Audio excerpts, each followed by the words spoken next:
Hello, everyone, and welcome to Office Hours. I, along with John Arms, are your hosts, and we're excited to have Mike Maanum with Sales Acceleration here today. Thanks, Mike, for joining us. Good afternoon, guys. Voyager team, happy to be here. Yeah, this is amazing, and I can't wait to get us started. I am actually going right now into the YouTube channel and making us live. So our growth goes like this. We start with live podasodes on what we're doing now, and then now we're on YouTube live.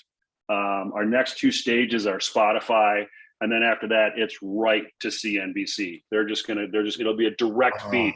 CNBC is gonna I got to get me some of that Voyager, some of that office hour stuff. And if you're listening, CNBC, call Dave. He's smarter than me, and he'll get us all set up. Well, we'll get it figured. John, we have one more hoop that we forgot to go through. We needed to register the YouTube channel for live. So I'm going to go live on BusyWeb again today. Oh, okay.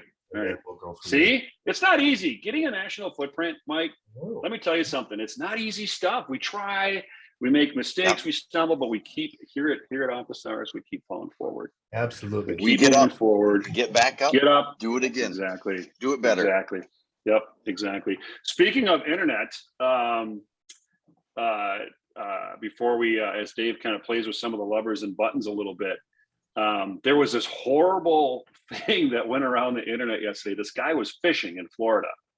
Just things get viral for whatever reason, right?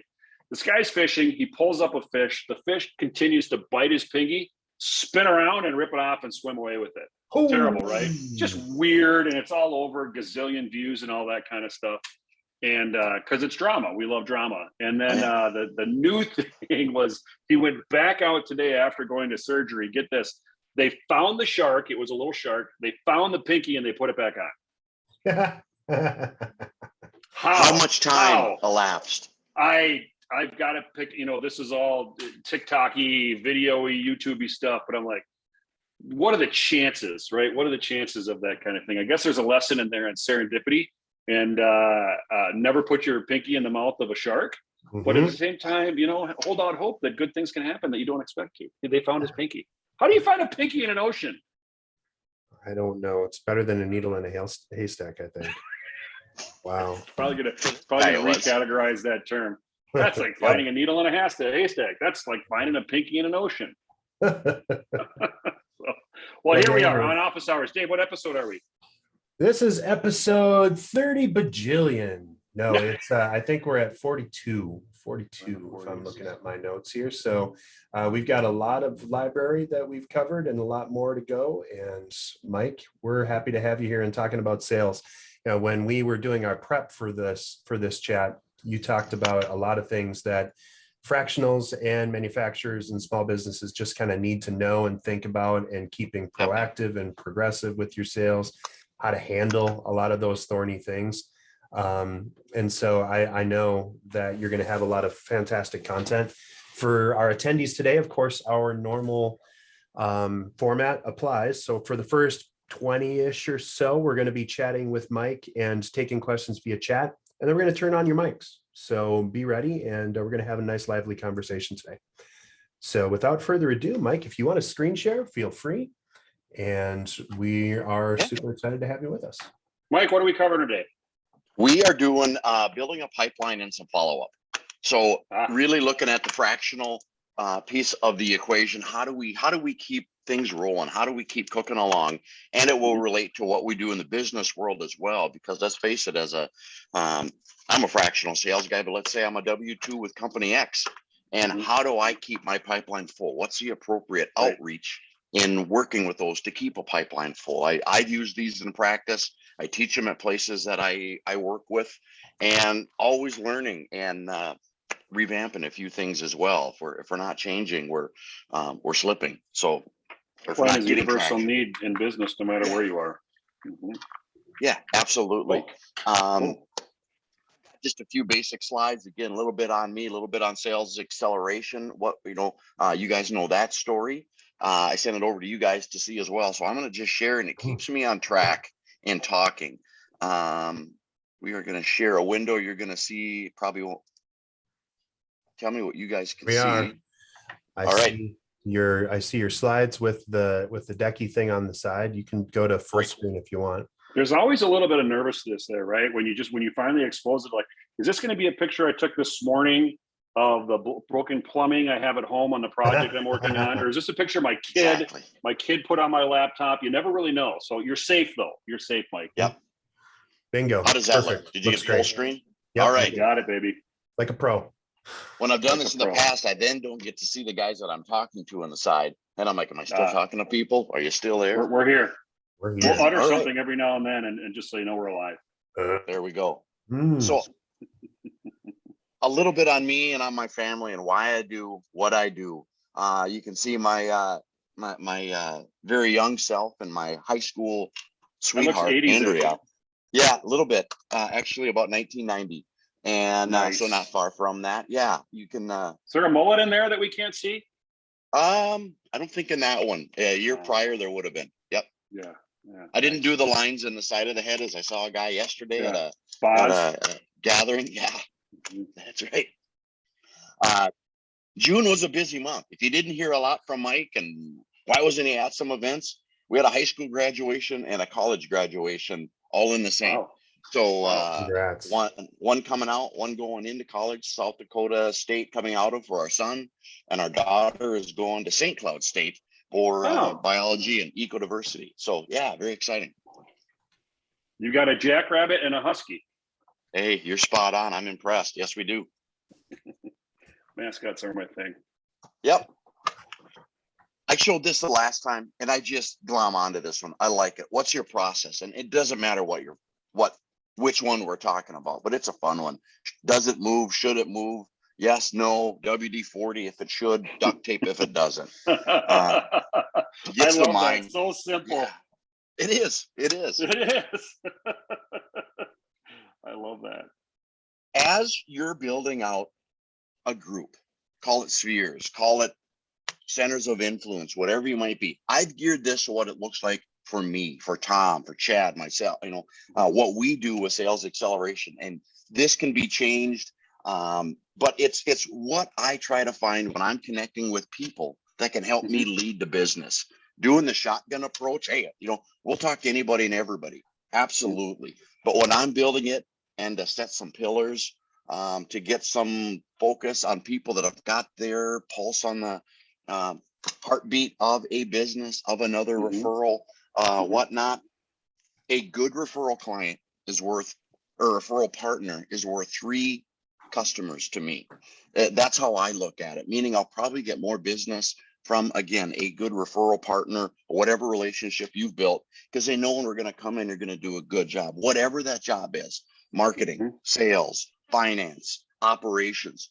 We're in this because we've done it for a while. We're professionals. We're living in the fractional world, or you're working at a company and you want to build it out a little bit. But I'll explain them just a little bit as I go around. Business banker. For me, again, they're working with those companies. Those bankers need them to be healthy on the sales side. They need them to be stronger, and they can identify problems that their client might come back to them and just, hey, to get more leads, we've got to work on our SEO. We've got to do something a little bit different. Tell you what, I've got somebody within a marketing background that can probably help us with that. Maybe you need to do a little bit of work on your website. Maybe you've got are you tracking things within a CRM? They're going to identify things like that. They're trained to learn what those questions are and have relationships with those members. Again, they've got their thumb on the pulse. So Mike, is this, because this looks, a super useful tool. This is what you're saying. This is a spoken wheel for fractional pros. These 100%. Are the places to get out to. Okay. Yeah. So how do you, so on that, how do you talk to business bankers about it? It's just within referral conversations and doing some outreach that I've done and introductions that I've had, just having that conversation with them or any of these on here.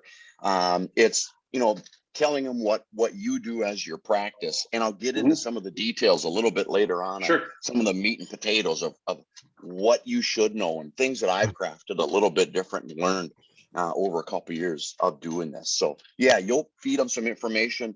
You want to tell them, identify some of the pain points that we look for And this is where I can come in and why you should have some unique story, why you should have some case studies, at least some that you've done or examples that you can share with them that are relevant to their business and relevant to fixes that you can solve. A lot of these make sense. Obviously, a CFO, very similar, but doing bank ready statements, getting ready, running the business, knowing what those issues are with said company, and knowing that they need a pulse. What you notice about any of these is that they're probably at a, we're going to use EOS terms, they're probably at a level 10 executive meeting inside of it. They've all got an influence on, I'm pointing to the CEO button right now, but they are involved within that community and have some influence within it. Same thing with the CMO. EOS, just like all of us, is a good connection, whatever we might be doing. And, they are running the operation, may not be able to solve whatever issue that is. They're not going to sit down and write a website, even if that was some of their business in the past. They're there for another reason, identifying those problems. Of course, operating officers, they know the holes within. CEO, they know when they need some help. They know when they've got to add on, and whatever the decision might be, we just don't have whether it's a talent pool within, they don't have the set that they need. It might be whatever, fractional cost, save some money, the advantages that we bring. And then obviously referral groups. When I look at a referral group, I want to know the members that are in it. And I kind of want it to look like this sphere. That looks a lot like Voyager U, by the way. It's pretty similar to what it is. Yep. A little bit of influence. Those are our people. Yep. Yeah, it really is. That's our group that's out there and what we want to find with them. This is on a sheet that I can manipulate and send out to everybody. And it's fun to be able to identify this. And in the deck that I've got, as you would click on the picture, it puts all of these off to the side of your screen, and you can type in hairdresser if you want. You can put in masseuse, whatever that might be. Hey, here's the stuff that I want to do for the week as well. But anyway, it's easy to change and manipulate and identify. Yeah, Mike, one thing that's interesting is you need their help and they need yours, and those relationships can begin. New to the economy is these people around, whether it's a CMO or EOS or COO. New to the economy is a lot of these folks, they have equity. So historically, it's like, yep, the CEO makes all the decisions, they have the equity.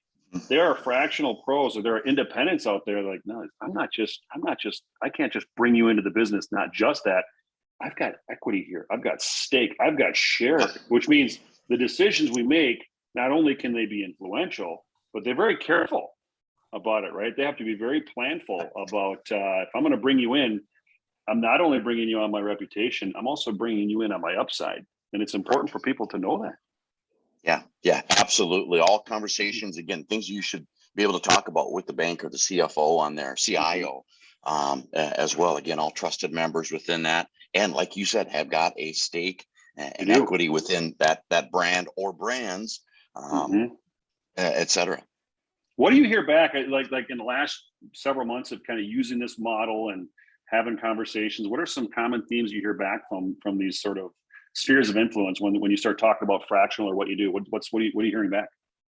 I think we're a little bit more unique here in the upper Midwest because of what Voyager U has done, because of Tim Voigt out there and John Arms in building this network, that we don't necessarily have to sell, here's why you need fractional. People are starting to get it, although many are still learning, and it's never a short game, it's a marathon. But more so sales related issues or process related issues is what I get back. But when you talk to others, about similar groups and things, really, this is, nobody reinvented the wheel putting this together, ironically speaking. It's, if you were doing something else and just like, gosh, I wish I had more like-minded people around me, you'd probably come up with something just like this. So it's a common theme that's out there. I really didn't answer your question too directly on it. What am I hearing out there in regards to it? But there's a lot of other groups and networks, and just, whether it's a Rotary, pretty similar scenario, Chamber of Commerce, pretty close. Some other groups that I'm a part of, we've built this similar model. I didn't put lawyers in here, not for any reason, just, again, don't make put them that mad. within your referral group. Yeah, Mike, that's a don't piss connection them off. They're going to come after you. love to not have. Yep. Well, this is good. You have a line, sort of what I know to be true is that line has an arrow going out and an arrow coming in. There's give and there's take. Absolutely. Yep. And that I think is probably new to a lot of people. I think a lot of people think of the sphere of influence, what's in it for me? What do I get? How much comes my direction? And where in reality, it's what you put out is it's the boomerang effect. It goes the other way. Dave and I were talking about that with a cigar earlier this week. Dave, did I just bust you, by the way? Nope. By saying you had a cigar? My Facebook profile has me with a stogie on the lake, so I'm good. I hope your insurance company isn't watching. I didn't have one. I just watched Dave have one. No. No, I'm good. Great point. Had a couple cigars this week myself, which had been a while, so it was well overdue. So we're all on the same page. But the big thing on here, talk about the arrows with it. It's easy to forget. It's how many have I done? Whatnot. I am trying to track the amount of referrals that I make for somebody, whether it's to a company, whether it's to an individual. My goal is 6 a week that I want to try and do. And be a giver. If you think that you're just going to soak all this in and not get it back, or just continue to get it back, it's got to be some give to it. Be a share that first. And you guys have pushed that with Voyager year all the way from the start. It's really philosophically, philosophically, we talk all the time. We're actually going to be bringing some new tools out that help make it more of a business process. So more to come on that. But you're right, it's the give. The give gets the give. You have to do it first. Absolutely, for sure. This gets a little bit jumbled and a bit long, and I tried to change some colors on it because I was never a kindergarten teacher, but I understand the colors. And when I lose people, I'll clap every now and then to bring you back in. So, but understand your prospects so you can target more of them and practice your message. If you were never in speech, sit in front of the mirror and do it. Sit in your living room, look at the pictures as if they're people in a crowd. Try to address them as you're talking to them, but understand what you're saying. How do you describe an ideal prospect to a person or business to be introduced into? People will ask that all the time. Mike, how do I introduce you? John, what's a good introduction for you? Well, I work with small and medium businesses from $1.5 million to 40 million. Typically, they're in a B2B cycle, and industry doesn't matter. And a lot of times I'll build up on that. I put B2B twice on here because I missed it in the first line for the second, but not to say, and then I'll go on to say direct to consumer works as well, but it's not really a sales driven function. That's what I work on. And then for me, good connections, CEOs, presidents, CFOs, executive members, which is your sphere. Understand what that is and relate it to the people that you're talking to. If I can jump in for a second, Mike, Yep. I think as you describe who those people are, it's important to, in that same breath, mention what you solve for them, right? Because I'm not just looking for these things, and this comes from a long line. And if anybody that's super active in BNI or something, I'll apologize in advance because I was in BNI and I was very involved in it until they wanted to make me president, and then I said I'm out, and I never went back again. But it's important to get that chance to practice. And the point of this kind of introduction and getting people out and telling people what you're looking for is to let them know what you can do to help. And if you just say, I'm looking for anybody, you're never going to get a referral because, well, anybody doesn't give me enough detail. And I'm looking for CEOs. Well, yeah, sure. Even if I know a CEO, why would I bother? So make their job easy. I help CEOs do X, Y, and Z, and connect me up if you hear anyone complaining or worried about that. Yep. You're absolutely right. It kind of leads me into point two. What are the obstacles that are likely to, prospect might bring up in a conversation? Well, for what I do, they would have some, obviously sales related, but they've got ups and downs in their revenue cycles. There's no sales plans process. They need to become scalable because as they add more members, you can't just throw them a tablet, a computer, and a stylist and, all right, go get them, Tiger. Here's a list, knock it off. Let's define what needs to be done, the steps that should be done, things like that. Again, marketing is going to have some different functions in that. CFOs, we're going to define things out. What's a 20-year goal? What's a 3 to 5 year win for us? And let's put a plan to build up to it. Things like that. Sales team isn't their job. So that's some of the pains that they're feeling. specifically know how you solve them as well, because all right, now I get what the problem is, but so what do you do? For me, I work with them on setting sales goals, reviewing with the team, whatever it is within your practice. Define, document the sales process where everyone can replicate, which is what I was talking about a little bit earlier, scalability. Let's make it easier, because once I step out of the picture, once a marketing team steps out, whatever your practice again, when you're gone, do they keep your tools? If they keep using your tools, you know what? They're going to refer you somewhere else. They're going to talk to another one of their referral group. And here's what Mike fixed for us. They brought this in. We're doing this. We're still doing it today. Well, gosh, I could probably use that too. That's the value that you create. Again, just some more things that we saw: job descriptions, compensations. Again, it was easy for me to write this for what I do, not for what everybody does in the group. So know your message, practice it. When somebody asks, how can I make an introduction for you? Well, here's what I'm looking for. You know, again, like Dave said, hey, give me anybody. Well, hey, do you want to talk to my take care of my kids? No, my kids are in college. Well, you probably don't need it. You know, you might have some grandkids coming along soon. Right. Another story. So be specific on what you're doing. It doesn't mean I want this name at this company with this price. It might be that generic, you know, I'm in a Centersphere group. And what I like to bring up at different times for a few weeks at a time, I'll talk about a specific trade. I want a CEO of manufacturing. You know what? I want a CFO of healthcare the next time around, whatever the flavor of the month might be, different practice, different trades, because I want different people in my core area that I'm focusing on. That's just Mike, have you guys noticed as people leave corporate world and they go independent like this, what I found interesting and what's helpful about this conversation is people have a tendency to get really far down the funnel before it's time. So there's a tendency, guilty, you know, I think it's human nature, but it's something we have to work against. And that I know there's a lot you can do, and I know you have a lot of skills, and I know that you have a process. I get that, but that's like way down the funnel, and it's a discipline you have to take on to do biz dev and to grow your businesses. As you guys heard me say many times, you have to be very snack size about how you articulate that. And it's like a rabbit hole, right? And I've noticed people don't even like doing it. It's like, you might ask them, okay, so what's a perfect prospect for you? 17 minutes later, you might get a breath to say something again. There's this big rabbit hole of information, right? Yep. And I think the key is like pause, like do it in 10 seconds and ask, does that make sense? Suffered from that substantially. Oh my God. Here's another example of what I've done. Here's another great, piece to it. Right. Oh, and this whole process of hiring, and whether it's yours, whether it's my product, blah, blah, blah. Very simple. Yeah. Be quick, concise. How many points do we try to remember? Dave, you and I were talking. I said, I got a little deck that I'm working on. He goes, 5 slides. That's all you get. So I put 3 in with color and another, few in with some other stuff too, because I like that stuff. Have those same bite-sized pieces. I'll help you get the right people in place.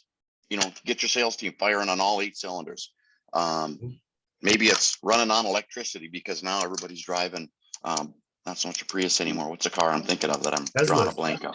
Thank you, Tesla. Yes. I'm going to be doing one of those when Ford comes out with Lightnings, baby. Attaboy. Yeah, that's my hope. That's what I'd like. Yep. Everybody should drive Fords. Just a little plug. Big fan. I got one. Yeah. I got the opposite of a Lightning though. I got a big old 78 F-150 with a 460 in it. Gets 6 miles to the gallon. I like pouring gas out the window when a Tesla comes by. Just to give them. 150 fan. Well, Mike, I noticed that we don't have the ability to accept chat right now. So I do want to give folks a chance to ask questions. And you can either pop some questions in on the Q&A tool, or if you have something that you want to say right now, why don't you raise your hand and I'll turn on your mics. And then otherwise, we're going to give it another few minutes to let Mike get through his deck, and then we'll open up to wide chat. And I know Brian, Mike, and Tom are all going to have some great stuff.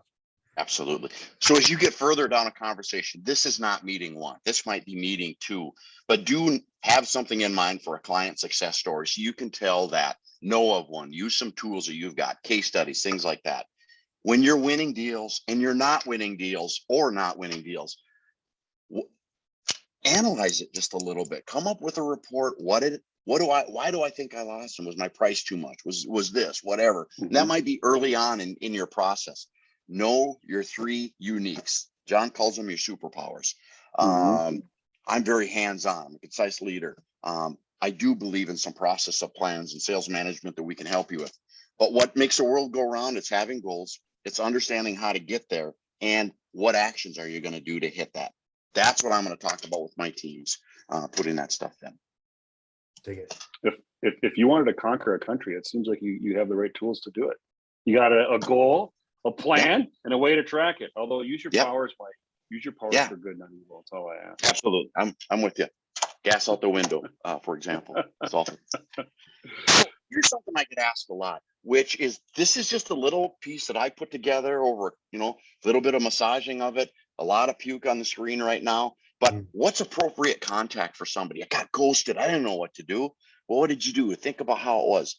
I am a big believer in sending a thank you for a meeting. I'm a little bit behind. I hosted a social media event in Rogers with some others this weekend or this week on Wednesday, and I haven't sent my thank yous out to everybody to come in for that, other than some quick contacts, whatnot.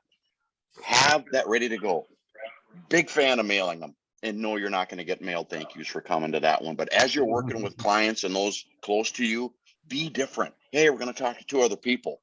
Overnight, priority overnight, a handwritten thank you. Nobody does that. You will get business. They'll remember you. Put something in there, whatever it might be. You can sign up for services to do this. Anyway, huge fan of it. If you don't get a response after a little while, send out something just a little bit different. I'm saying 2 days and they didn't respond to some of your outreach. Oh, they didn't send me a letter back. Don't worry about that. Worry about if I didn't get a response. Hey, thanks for your time. Let's set up something different, whatever it is. Craft another just general email, whatever is appropriate for your connection, mail, phone, social, etc. And then infrequently, as you're not hearing things, check out their LinkedIn page. Do not be a stalker. This is not a daily, weekly task. This is just infrequently. If 2 weeks goes by and you haven't gotten a response, a lot of this goes if you haven't. Send them something pertinent on an article, comment on one of their posts, and just use it as general outreach. Again, don't be a pain in the ass with it. Don't be, clicky.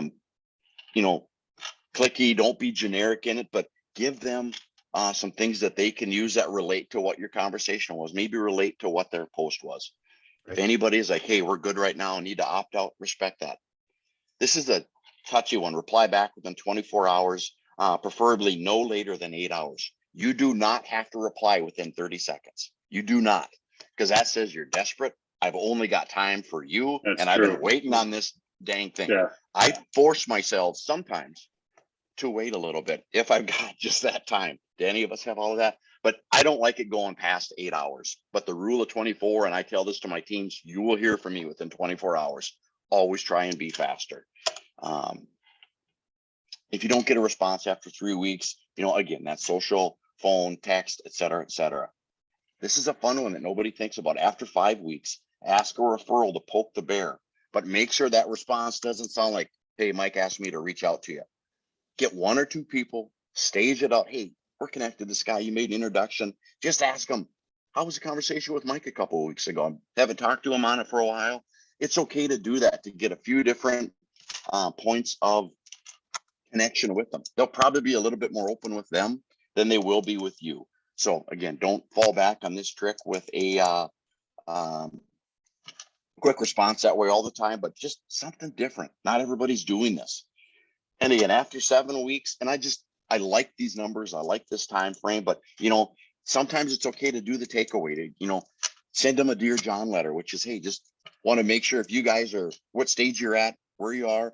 I've got a lot of stuff going on as well. I've got room in my pipeline to work with you guys. I love what we're going to be able to do together, but just so that I'm not sending you stuff you don't want to see. Are we still good here? Something like that. Craft it a little bit better than how that sounded. So sometimes your best client is 2 to 9 months away that you've been working with. So again, keep those points of contacts up. Because I didn't say yes in 7 weeks doesn't mean that it's gone. keep it going. You'll know the ones that are gone. Yeah, the likelihood of catching a person on that day with that specific need is very low. The Yes. likelihood of staying in their orbit and for them coming across the skills that you have is much higher. So you got to stick with it. Yep. And You know, again, Bruce, Mike, I have had success. You know, if I get, hey, no thanks, not at this time. I love the handwritten notes. I do those too. I like to send a note like, hey, thanks for considering me, a handwritten note. So if you lose, completely high road. Yep. It's just, and Hey, it's just recognizing. Yep. I just had a deal that went to a competitor, and you know what? They're a hell of a competitor that's out there. I'm prideful that I can be in the same arena as them, and they're prideful that they can be in the same arena with Sales Xcelleration. And what else can I help you with, right? Hey, I've also had a second conversation come out of it. It's like, yeah. Yep, indeed. Well, we've got some questions coming in, Mike. I'm going to turn on mics for Brian, Mike, and Tom. And I also want to bring this up. We've got a question on YouTube, which is wonderful. Says, Mike, how do you keep your team accountable, especially when the CEO is partly responsible for sales? As a sales manager, it can get tricky holding the boss accountable. Yep. Good point. Question come from? Sorry, I skipped out there. YouTube. YouTube came up. Okay. So, it is. Tom, I thought you set me up on that one. I was trying to pick on you. I'm just kidding.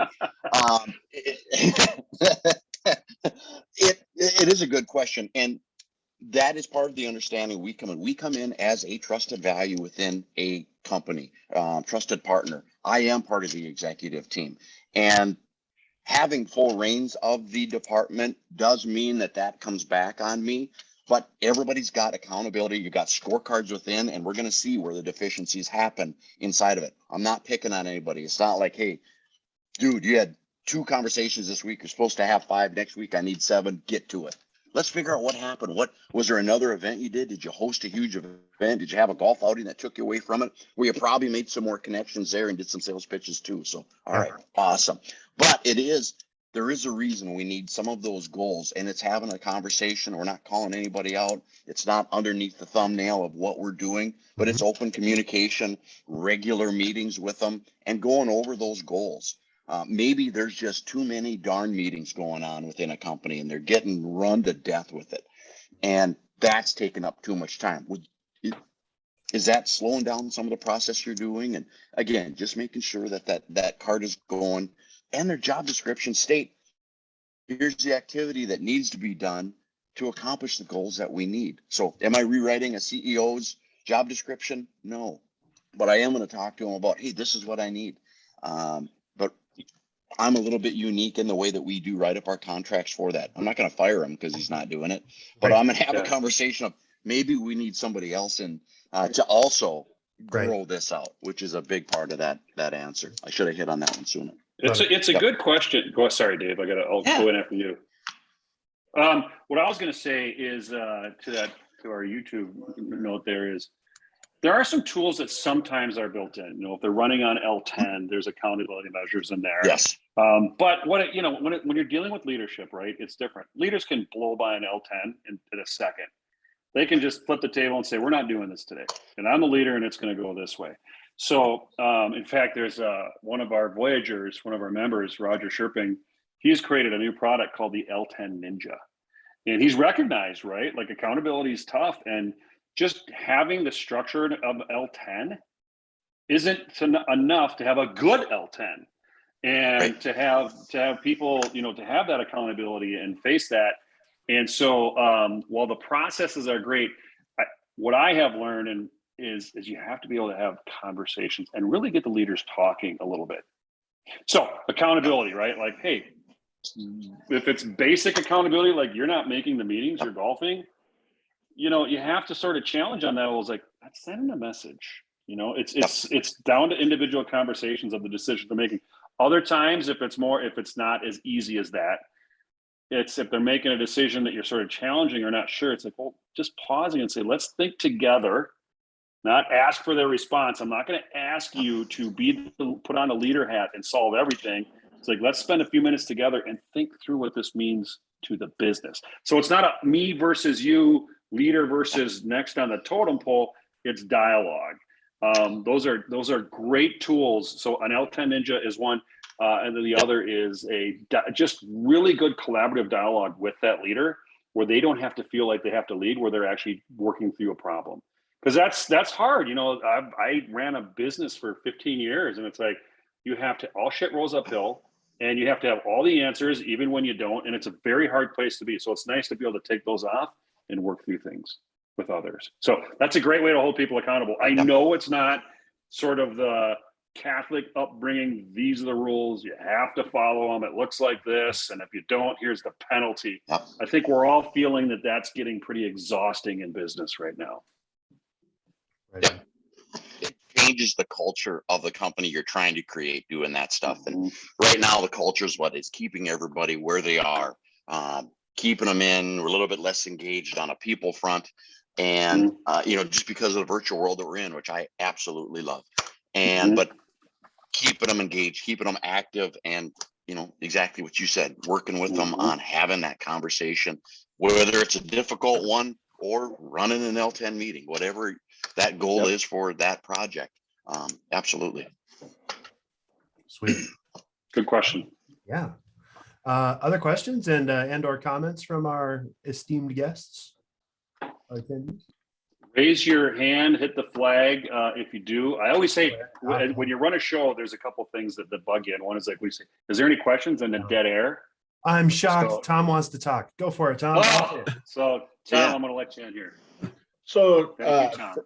For John and Mike, typically as fractionals, we tend to target small to medium sized businesses. But I wanted to share and then ask your opinion. In the past couple of weeks, I've had conversations with former colleagues of mine from my what I call my former life that are part of large organizations, typically, like $1 billion plus. And as I've talked to these folks, and sometimes some I haven't talked to in a couple of years, like, well, what are you doing? And I explain what I'm doing as a fractional sales executive. And at first, like, whoa, what's fractional? So I explain it to them. And then they're like, oh, wow, I have a need for a sales leader. I need to hire people. And, the comment is, yes, I can come in and do that for you. But the challenge is these big organizations can't get out of their own way. They've got an org chart to fill. Somewhere there's a global, senior VP of sales and marketing that is going to feel threatened. So, I guess a couple questions is, in the fractional world, we typically have not targeted large organizations. And I think there's really, in this labor market, I think there's a need at large organizations as well as small and mediums. But how is that something do you think that fractionals should pursue? And if so, how do you get organizations out of their own way to leverage fractional talent? That's a good question. If the question is, how do you aim at the Fortune 2000s as a fractional? Historically, Tom, but that has been more project-based work. They're not really suffering on, I am lacking a sales leader here at Amazon because I got 500 of them.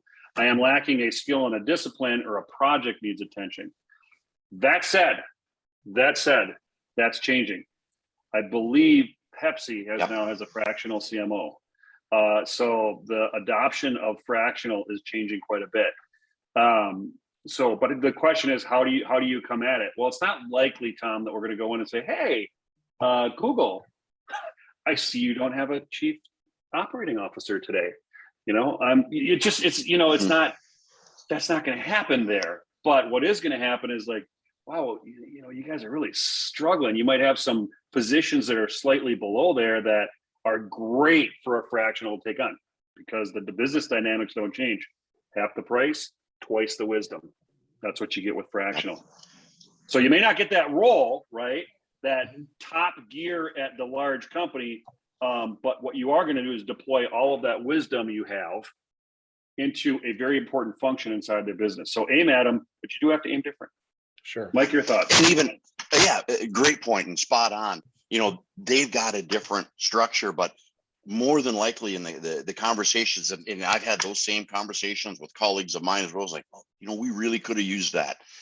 We really do need that. And typically what it is they need the structure within a department. It was built wrong. They now need a biz dev, they need an account manager, they need a couple sales managers, whether it's regionally or by division, and they need a vice president of sales that's on the ground.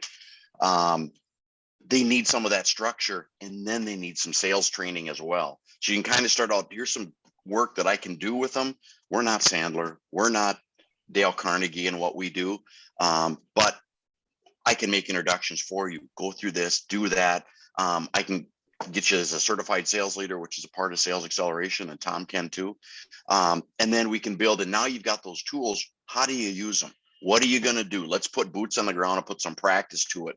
And a lot of times, just like John said, you're kind of whittling your way into that role, but it might be some project based on those bigger companies. They've got a small budget for them. Bigger, small, giant budget for smaller. Yeah. And bigger, small, I know we hear like, oh, nobody can find bodies and find people and that sort of thing. And there's dialogue on both sides of that right now, but there isn't the need almost always in business is it's not like we lack people, we lack thinking. What we have an absence of a mindset or wisdom or a core skill. And there's historically like, well, we'll plug that hole with enough people, we'll be okay. We don't have the right, we need better sales. Let's go get 10 salespeople and lean them against the problem. And when you think about yourself on that, right? Like that doesn't even make sense, but businesses tend to operate that way. And the absence is, I'm trying to grow and I need thinking here. More bodies is not the answer typically, but that happens quite a bit. So know that, right? As a fractional, Mike, Tom, Brian, everybody listening, know that that's who you are. You're that thinking that they need. So industry doesn't matter what we do. What matters is it's not about carrying the widget. It's about putting that plan together and keeping the boots on the ground. A lot of times is what I'll tell some, because it's happened to me, and I know it's happened to you too, Tom. Like, hey, we lost our salesperson. Can you help us with interim sales? What do you mean? We got a project going on. We want you to knock it on the door at the places that we're going to. Yeah, I've made individual sales calls like that for companies, but it's because somebody was out of the office or doing something, etc. So it's a little bit different. But have you ever heard this? We're going to let Mike, I'm going to let you jump in here in a second, Mike Diaz, but have you guys ever heard this? Let's get an intern. Yep. Like we have a business problem. Well, let's just get a young intern. We need a body. That's telling you we need a body. They're not asking the core question is we need thinking here. Yep. And so that's a tell. Mike Diaz, good to hear from you.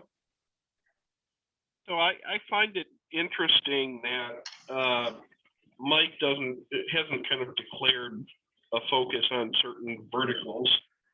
I would like to get everyone's assessment on kind of how do you approach that, whether to go narrow or whether to go wide. When I work with a client, I want them to pick a few verticals and have 3 or 4 silos. Here's what we're going to go after. Here, it changes your messaging, your marketing, your SEO, everything about what you do. To me, it's a small and medium business is a vertical. It is $1.5 million to 40 million is my vertical. And it is within a B2B space is the other one that I would do. I'm not necessarily going after industries as one of them, because again, it's not about my old days of just staying in consumer product goods. It's the outside thinking that we bring into today's organization, the new thinking, the different thinking that maybe I've seen before that they didn't have in what they did. I'm a very quick study on the product and the process and what we do. So to say that you don't have IT in your background, you've never done that. My first client was in cybersecurity. I am not an IT person. In fact, I'm job security for any department's IT department. I'm okay with it. I'm not great with it. So to come in my first time, I'm not going to have a product forecast. I'm not going to have this. At the end of the day, it was all about what we did, how we did it, and what we said in order to grow in our sales department and in the team that I was with. So again, I don't use the vertical of industry more so than what I bring for experience. That's a big thing that a lot of Voyager people who have used Voyager as far as our educational content goes. Mhm. It's sort of in your early stage discovery and being a fractional. The more you pick yourself, because we have all these lessons like pick yourself apart, think about what you're good at, think about what you love, and the vertical goes away very, very quickly. Yeah. You know, oh, what I am is healthcare, and you know that just happens to be where these wonderful skills you have lived for a period of time. So when you break yourself down and build yourself back up, the underpinnings isn't really the vertical. It's all that awesomeness in that vertical you were serving. Well, and there's more than one way to slice a vertical too, right? So if you're thinking the traditional vertical, like I work in XYZ industry, for fractionals, sometimes that's not something that's all that productive. So instead, your vertical is a specific kind of person or a specific kind of problem that you solve. Right. So I'm digging deep and I'm going, I help struggling sales managers to bring more focus to their sales teams and triple their results or whatever. Right. So whatever that is. So that could be your vertical. In general, though, I agree with Mike that you need to have some sort of a vertical, some sort of a focus. When you say I serve everybody, you really mean, I don't serve anybody. So you need to pick something. And hard to make a referral. But better to say small business versus just healthcare. Right. Kind of person. Yeah. And that's a challenge too, that, as you develop referral partners, a lot of folks get wrapped around the axle about what industry, and it's hard to convince them that, building sales teams or developing marketing strategy or what have you is developing marketing strategy regardless of industry. But too many people, are searching, well, I need to know what industry so I can refer you. And it becomes a tougher referral when you say I'm industry agnostic, but I develop sales strategy or I develop marketing strategy. Well, the easier answer to that, Tom, is I serve your industry. So tell me about yours. And I work with you. Right. I work with your best buddies. Yeah, 100%. That is the biggest. A good referral partner, it's what we said earlier is like when you're going to give and get a referral, that's surface level stuff, right? Where have you been practicing? And that's kind of resume stuff. If you're going to work at this food company, I hope you work 30 years at the other food company. That's kind of, 75 years of our business working that way. But now that we're advancing ourselves on our own shoulders and as independent, to get and give a good referral is to go deeper than that level. And as soon as you're there, like, God, as soon as you get a look, for example, what do you really need? What do you, if you're asking, I want to give you a referral, you should be asking that person, like, what are you good at? What do you love? What do you need? And on the other side, well, I might have somebody over here, but I'm not going to give a flippant referral just because they're in the industry that you're in. Yeah. It's much deeper than that. So Mike, your thinking is right. And I suspect that a lot of people are kind of struggling with that. It's like, geez, I got all this history in healthcare and it's not going anywhere. Yeah.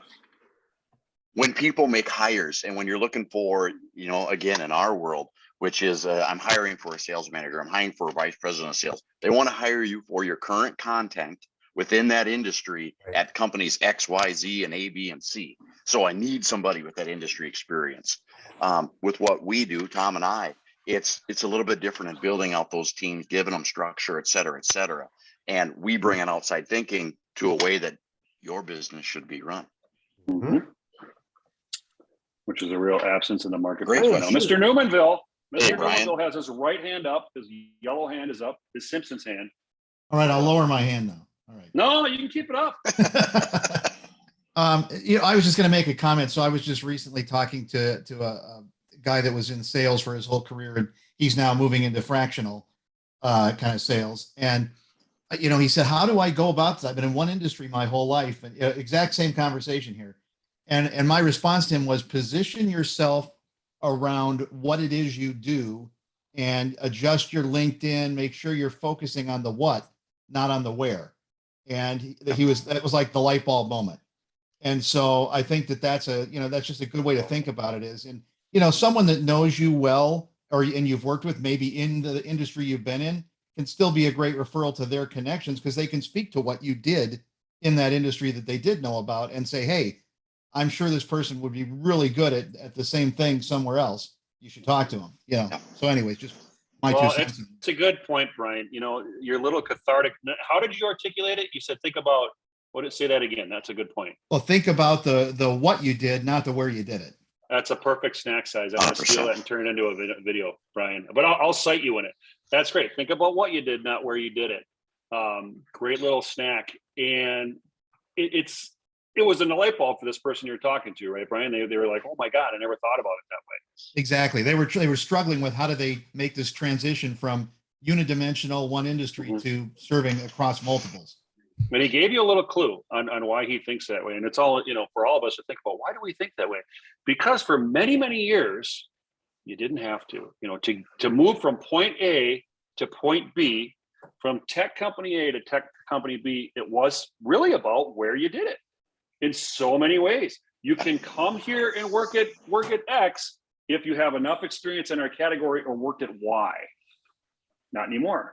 Right? That's not our new reality. First of all, those companies are not going to hold on to you nearly as long as they used to. I mean, the dynamics around the whole thing have changed so much that you do have to think about the what, not the where. And you're going to flourish. You make a lot of money, be very happy when you get really good at your what. Hey, Brian, I hope you signed him up for Voyager. I did tell him about it. Yes, I'm moving in that direction. Oh, you're the best. You're the best. Outstanding. Yeah. No, that's a really, really good point. And that really illustrates probably the next 10 years of how we, as individuals and as businesses, right? It's like, you know, I mean, geez, think about Elon Musk. Like, how do you go from electric cars to spaceships to Twitter, right? Like, his business is multi-dimensional and they aren't really related to each other in a lot of ways. I shouldn't use Elon as an example. I'm not the biggest fan, but I think the point is well taken. The point is well taken. I hope. Dave, is my point well taken? Yeah. Absolutely. Absolutely. All right. It's about the value. Saying that to be nice. Yes. No, You know, I can think back in my career and people that were brought in or that were there before I started, and it was somebody you reported to. I could think two of them off the top of my head quickly that were from way outside of the industry. And I remember being like, oh, they shouldn't do it. They made the most impact the fastest because of what, in Brian's words, what they did, not where they were. Just a great, I love that point. Yeah. Another thing I'd say is let your emotions out. It's okay. In the future, in the present and the future is like, let those emotions out. We're so used to guarding our emotions. I worked at this and here's my line list and I look good on a piece of paper. It's a very cold way of assessing yourself. Let your emotions out, what you love, what you're passionate about, why you're passionate about things. That really, really matters in giving and getting referrals. Yeah, well, and I think as long as you're on the ups on letting your emotions out, like talk about what you're charged about, what you're excited about. I'm a firm believer that, you know, if everybody would just stop whining and complaining on social media, everything would be 100% better. But you know, if you can share what jazzes you and what you're excited about and where you've helped people and put, you know, psychic deposits into the old karma bank. Yeah, that's the kind of stuff that people really respond to. And you want to be the kind of person that people want to work with. Dave, you've thought about the term psychic deposits before. I could just tell by you saying that. What do you mean by that? Oh, the more good stuff you do, the more good things come back to you is the best way of that. If anybody watched the TV show from like 10 years ago, My Name is Earl. You know, it's just, if you do good stuff happens. And so that's the karma. Biggest thing that I get out of working with Voyager U and with all of the folks in the community is not necessarily even referrals. It's just when I help people, good stuff happens. The phone rings and it's not anything remotely related, but it just works. And it's something, and you said this when we chatted last, John, it's like, even if it wasn't directly related, somebody might have talked to someone and that might have keyed up something else. And it's like the butterfly effect where it comes on back and you're like, all of a sudden you're that person. So keep making positive deposits, tell people what you're jazzed about, and you're more likely to get that. Yeah, that's the other thing. Dave, get what you focus Dave, you make a good point. You make a really good point down there. You bring up social media a little bit. on. And I think we do have to be very aware of, you know, if all we do is bitch on Facebook about this or that, People are going to see that. Yep. And that's kind of bad karma. So I think in business, you do have to think a little bit more acutely now, because you think you're in private, right? Oh, I'm hanging out with a bunch of people and we believe in this. Right. And if it's very divisive, or if there's some, if it's political or whatever, I think you have to be more aware of that. There's been a lot of talk this month about people starting to use LinkedIn as sort of a Facebooky kind of place.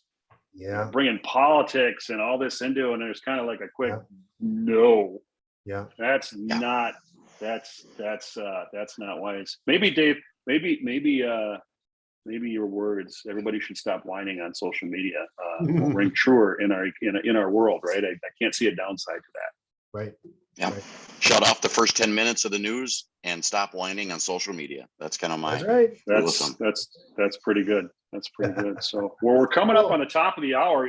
Once again, lightning fast. Goes so fast. Mike, that was brilliant. Thank you for your feedback and input. And I think everybody's going to go out and close a couple more deals thanks to you. So thank you, sir. Wanted to give a quick promo. We've got Andy Telejohn from Upsize Magazine coming up next week. He's going to talk about publicity for your business. And I'm not positive I'm going to be there next week, because I'll have just had a surgery, but like the day before. But if I'm feeling good, I'll be there. If not, I'm going to hand it over into John's capable hands, and then you'll see me the week after. But boy, do I have you fooled. But we'll do our best. Upsize Magazine, publicity for your business. It matters, right? So good. Yes. It matters quite a bit. And it's something that we have to think about. There it is. Look at that. What's he got? Yeah. He's got is that a new QR kind of? What is that thing on his face? Hold that up again, Dave. Yeah, that's one of those augmented future things. That's how our buddy that's how our buddy Zuckerberg wants everyone to go to meetings from here on out. The metaverse. Yeah, Meta. Let the discussion begin, right? Like, are we going to do it? Are we not going to do it? What's it going to look like? Yeah. Do you want to put a mask on? It's going to spur a whole lot of dialogue. That's for sure. But Andy's a good dude. I think, is he in our market? Is he in the Midwest? Yes, he's right here. Yeah. And he actually he's living the life himself. He purchased Upsize Magazine and is in the middle of reinvigorating it. So he's going to talk about publicity for your business. And it's different, and it's a lot different. So that'll be a good show. It'll be at 1:00 next Friday. You got it. Hey, everybody. Well, thank you, Mr. Maanum. Sorry, Mike. Sorry, Dave. That was awesome. Thank you, guys. It was wonderful. And one last favor for everyone. If you wouldn't mind, go and find the Voyager U channel on YouTube and subscribe. We're just a few folks short of being able to publish live on YouTube for these videos. And once we get 100 viewers or 100 subscribers, then we get our own name and our own live capability. So, and we get a t-shirt. I want a t-shirt. Yes. I want a YouTube. You get a t-shirt? I'm making that up, but I hope so. You'd think we would. I mean, the more people we bring to YouTube, the better for them, right? You got it. I'm chatting in on the channel name if you want to join us. YouTube, if you're listening, the first thing we're going to do with that t-shirt is going to pass it on to our viewers. We won't keep it ourselves. That's right. So exactly. Well, another good one. Thank you, everybody. Thanks, Mike. Thanks, see you guys. Talk to you soon. See you all next week. Thank you. Bye-bye.